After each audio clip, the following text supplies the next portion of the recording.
Caríssimos irmãos, caríssimas irmãs, louvado seja nosso Senhor Jesus Cristo. Estamos comentando a Santa Liturgia do dia 20 de junho e no Evangelho a primeira palavra que Jesus nos dirige é: vamos para outra margem, vamos para um outro lugar, uma outra mentalidade, uma outra postura humana. Deixamos esta margem que é caracterizada pela superficialidade nos relacionamentos, pela fragmentação das pessoas, porque tem 1000 fragmentos conforme 1000 estímulos externos que chegam, que é caracterizada esta margem pela banalidade com a qual olhamos a todas as coisas, pelas notícias falsas que vão inundando e envenenando os relacionamentos. Vamos para outra margem, vamos abandonar para trás a margem da indiferença, do ódio, da raiva, das rivalidades. Vamos para outra margem onde está o Senhor Jesus, onde podemos estar com Ele, onde podemos beber de sua sabedoria divina, onde podemos nos beneficiar com esta luz que é Ele, o Senhor Jesus Cristo, luz para iluminar cada passo da nossa caminhada. Continuando a leitura do Evangelho, neste caminho da outra margem para ir reconstruindo a nossa pessoa, os apóstolos e Jesus, que estão no barco, se encontram no meio de uma tempestade. Se levanta um vento fortíssimo e umas ondas que vão entrando dentro do barco e todos ali com o balde para tentar jogar a água fora e ficam preocupados. Senhor, estamos perecendo, não te importas conosco? E então toda a atenção dos 12 estava onde? A presença de Jesus? Não, ele como se fosse o 13º. Eram 12 mais um. Mas toda a atenção deles está dirigida à violência do vento e à ameaça das ondas. Então, quando acordaram Jesus, que estava dormindo, ele levantou e ordenou ao vento e ao mar: silêncio, cala-te. E o vento e o mar lhe obedeceram. E se fez uma grande bonança, diz o Evangelho. E depois Jesus fala com os 12, dizendo: por que sois tão medrosos? Não tendes fé? A presença dele não tinha sido considerada. Já tinham presenciado Jesus multiplicando o pão, resolvendo o problema da fome de milhares de pessoas. Já tinham presenciado Jesus expulsando demônios e restituindo a inocência e a possibilidade de viver com dignidade a pessoas que eram possuídas. Já tinha curado cegos e paralíticos, já tinha perdoado pecados que mereciam a morte naquela época, restituindo às pessoas a possibilidade de retomar uma nova etapa de vida, uma outra vida. E então fala: vocês não têm fé, não tendes fé?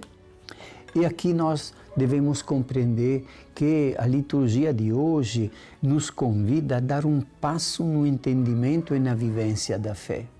Nós podemos ter a fé no estilo de Jó, da primeira leitura.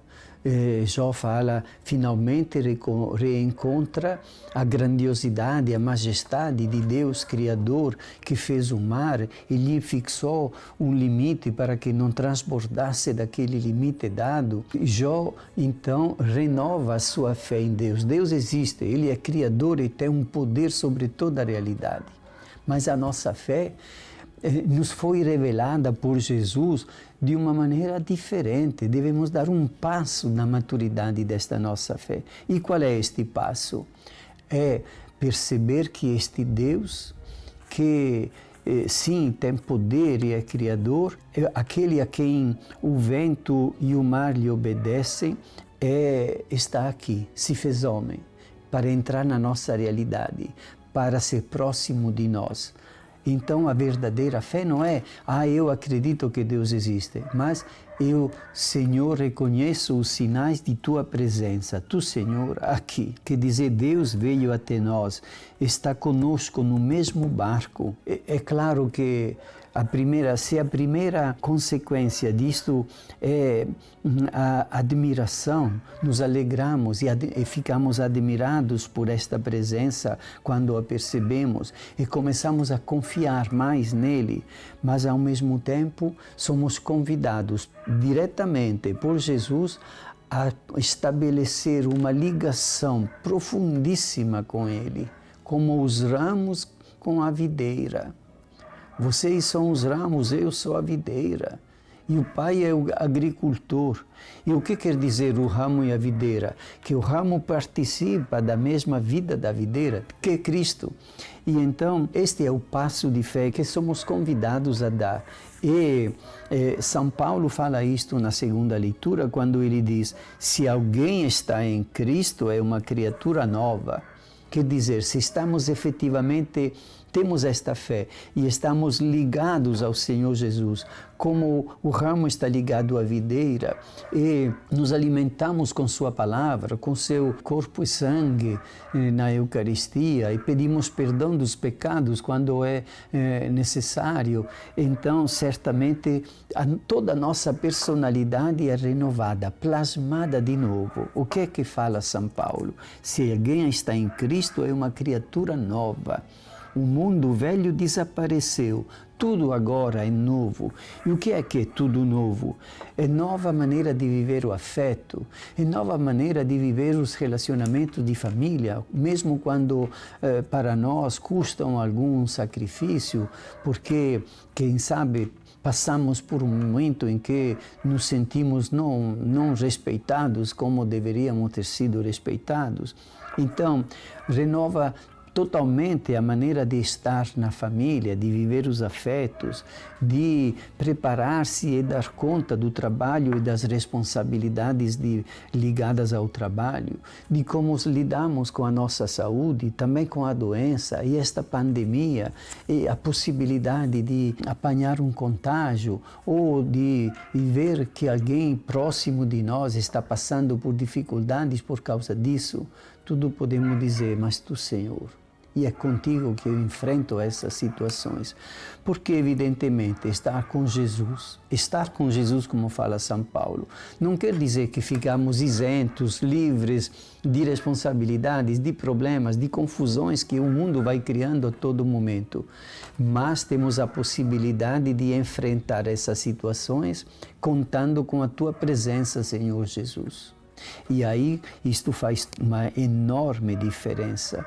Estar em Cristo significa imediatamente formar comunidades que possam se assemelhar àquela primeira comunidade da qual fala os Atos dos Apóstolos. Eles eram um coração só e uma alma só, porque tudo tinham em comum e tudo partilhavam. E ninguém deles passava necessidade, e eram assíduos na pregação dos apóstolos e na partilha do pão, quer dizer, na Eucaristia. Então, se estamos em Cristo, formamos comunidade, e também se desperta em nós uma vontade missionária de evangelizar, de partilhar com outros esta beleza, esta riqueza, esta grandeza, esta graça, que é a presença do Senhor na nossa vida. Então, o passo do crescimento que hoje a Santa Liturgia nos pede é claríssimo.